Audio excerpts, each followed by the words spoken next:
आचार्य परमेश श्री गुरुवर श्री विद्यासागर जी का स्मरण, उनका आशीर्वाद, साक्षात आदिमा आचार्य श्री समय सागर जी का परम आशीर्वाद और निर्यापक श्रवण मुनि श्री समता सागर जी आदि समस्त मुनि संघ के सानिध्य में हम सभी लोग मुनि के निर्देशन और आशीर्वाद में यह और ज्येष्ठ आर्यका श्री बड़ी माता जी के साथ में हम सभी इन तीर्थ क्षेत्रों की वंदना करके अपने आप को धन्य समझते हैं। हो सकता है जीवन में भावना के तौर पर जो अतिशय पुनर्जित किया होगा उसी का ये परिणाम रहा कि आज सभी आर्यकाएं इन समस्त तीर्थ क्षेत्रों की वंदना करते हुए आपके इस प्रयागराज में प्रवेश किए हैं। मुनीश्री का प्रवेश कल शाम को हो चुका था और अभी सुबह सुबह पूरा आर्यका संघ यहाँ संगम को प्राप्त हुआ है। संगम क्षेत्र लोग नदी के संगम को देखने जाते हैं।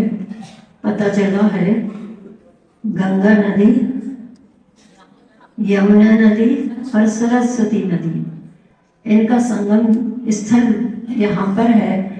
तो वह तो है, लेकिन यहाँ हम जिनेंद्र भगवान के इस भव्य जिनालय में स्वयं देख रहे हैं कि मुनि संघ और आर्यका संघ का संगम हुआ है।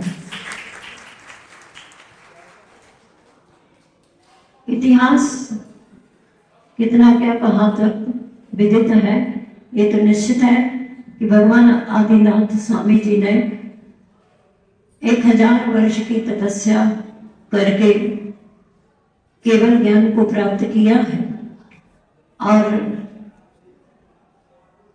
यहाँ पर ज्ञान कल्याण का स्थान लिखा हुआ है, माना गया है। हरिवंश पुराण और पद्म पुराण आदि ग्रंथों में इनके प्रयागराज इस क्षेत्र का नाम क्यों पड़ा? पहले तो इलाहाबाद से प्रसिद्ध था, अभी भी लोग जानते हैं, लेकिन फिर भी यहाँ नाम बदल दिया गया है और प्रयागराज रखा गया है। प्रयाग का अर्थ ग्रंथों के हिसाब से दिया हुआ है। यह धातु पूजन के अर्थ में भी आती है। प्रकृष्ट रूप से देवों के द्वारा भी, सरासर सभी देवों के द्वारा जहाँ पर पूजन की गई थी भगवान आदिनाथ स्वामी जी की, इसलिए इस स्थल का नाम प्रयाग और राज शब्द जोड़ दिया गया। पद्म पुराण ग्रंथ के अनुसार उन्होंने कहा है कि प्रकृष्ट रूपेण त्यागः प्रयागः, जहाँ पर भगवान आदिनाथ स्वामी जी ने उत्कृष्ट परम उत्कृष्ट त्याग को स्वीकार किया था, ऐसे इस स्थान का नाम प्रयाग प्रसिद्ध है।